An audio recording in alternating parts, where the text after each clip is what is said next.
Hello there, I'm Kaz.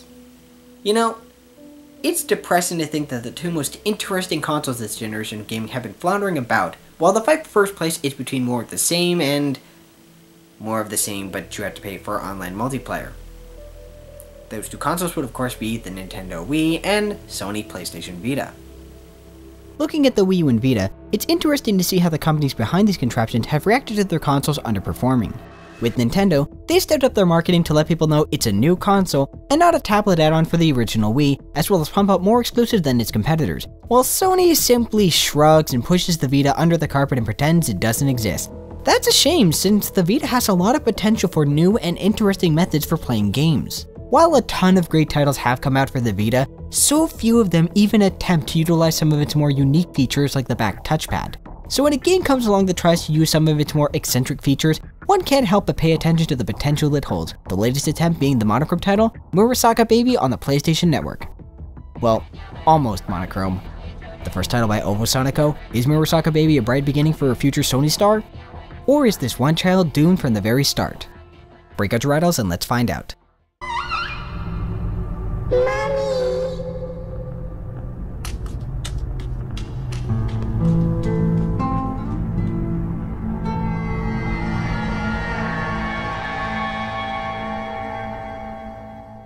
Murasaki Baby is a puzzle game where you guide the titular toddler to her mother through 4 levels. With each new level you acquire different color balloons which change the background and add new ways to solve the many puzzles thrown in your way. On paper, this sounds like a fairly decent puzzle title with a good amount of variety and a highly stylized vision that brings everything to a whole new level. However, all of that is completely ruined with one thing. The most crucial part of any game. The controls. The controls are atrocious, some of the worst I've seen for any game using touch controls.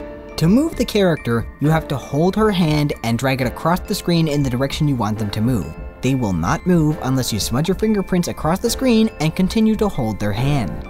It may sound simple, but it is an incredibly aggravating effort to get the character to simply move, let alone at a reasonable pace, while also focusing on solving puzzles using the Vita's touchpad. What's worse is that there are puzzles which force you to control the balloon and move at the same time with the front screen. The controls are so incredibly poorly thought out that they threaten to sabotage the entire game with how unplayable the setup happens to be, not helped by the fact that certain backgrounds make the character even more finicky to control or in fact impede movement. And I can already hear the rebuttal being typed away in the comments. The reason why the controls are so awkward is because you're trying to guide a helpless little girl back to her mother. It's all a part of the interactive experience to get you to bond with the child. Well, virtual child. To which I reply, story explanations are not an excuse for poor controls or badly designed mechanics. If the controls worked as intended, then yes, the idea of guiding a child into their mother's arms could have been a powerful piece of interactive entertainment, but the controls only serve to hinder the entire experience, not better it. It's the same lame excuse people give for survival horror games that have clunky combat because it makes the player feel helpless, or that it's more realistic. If you want to make the player feel truly helpless in a survival horror game, don't include combat mechanics. If you need to use the narrative's backbone to justify poor game design, then all you're doing is making excuses for poor game design. But back to Murasaki Baby. This is a perfect example of a game that would have worked fine with a mix of traditional controls and the Vita's touchpad, but instead decided to pile all the problem solving for puzzles on the touchscreen and the backpad. They're imprecise, difficult to use, and make things such as the simple act of moving forward all the more tedious. All of this massive problem stems from the game trying to tell a story through mechanics. To reiterate, using your controls for the sake of creating an interactive narrative is not inherently a bad thing. In fact, I can think of one game that did just that.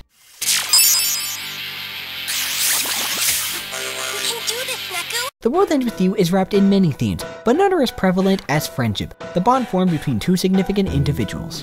While the controls are certainly not traditional for The World Ends With You, they work in both creating a unique combat system and help reinforce a theme of friendship, that together, the heroes can overcome any and all odds. It also helps that The World Ends With You is able to make great use out of the DS's stylus in conjunction with more traditional controls while remaining simple to understand, but difficult to master.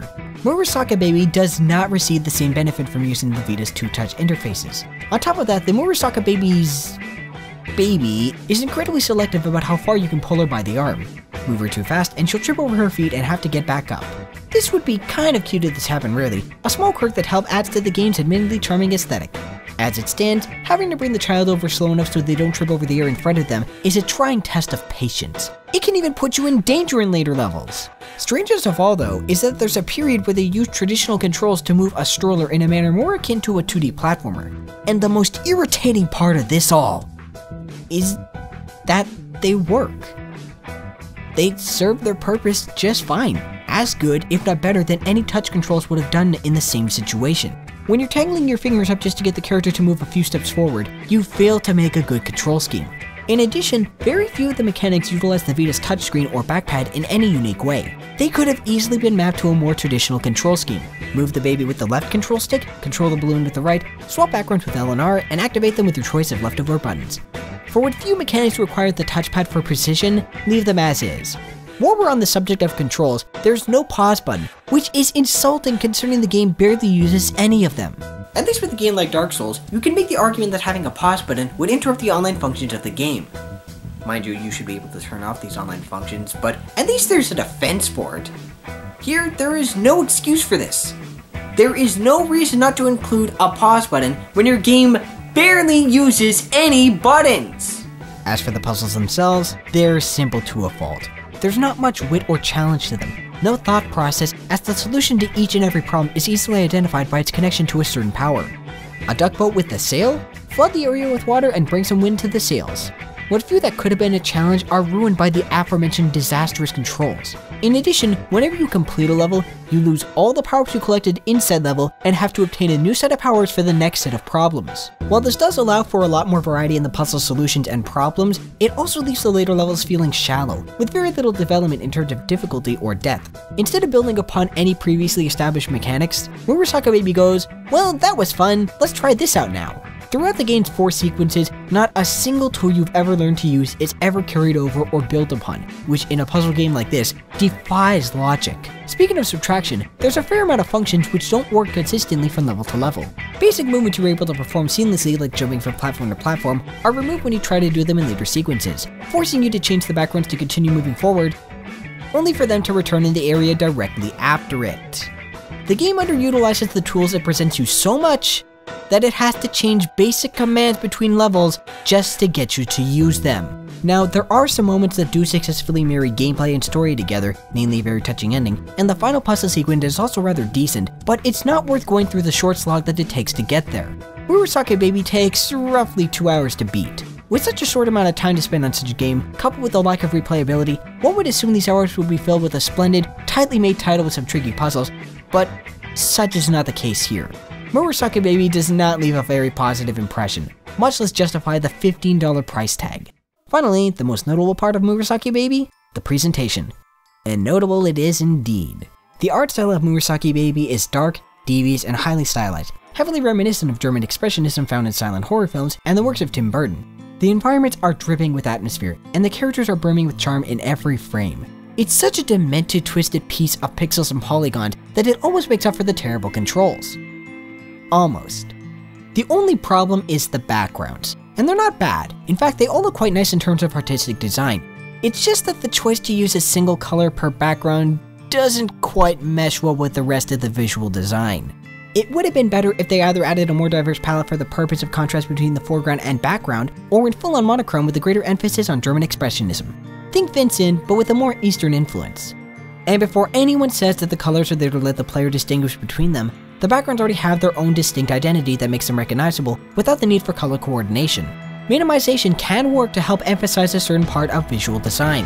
The titular Murasaki Baby is a great example of that, with the character themselves rendered in black and white, while the bow and balloon are colored purple, which helps emphasize the fact that they're a child, and a girl at that. Considering how confusing it happens to be when the game repeats the same colors for different powers, a more minimal style would have been beneficial rather than a hindrance. The sound design is, for the most part, fairly well done, led by a well-composed soundtrack that adds to the title's thick atmosphere. Famed Silent Hill composer Akira Yamaoka even contributes a tune to the mix.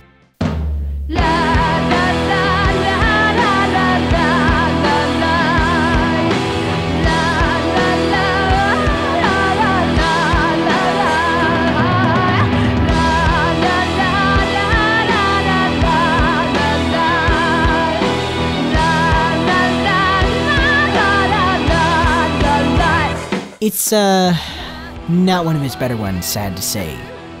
That point, more than anything already said, summarizes Murasaki Baby quite nicely. The game didn't have to be this way. But the sad part is that this is what it turned out to be. Murasaki Baby is a depressing title, but not for the reasons it aspires to be. The pieces for a great atmosphere-driven puzzle game are all here, but they're assembled in such a baffling manner.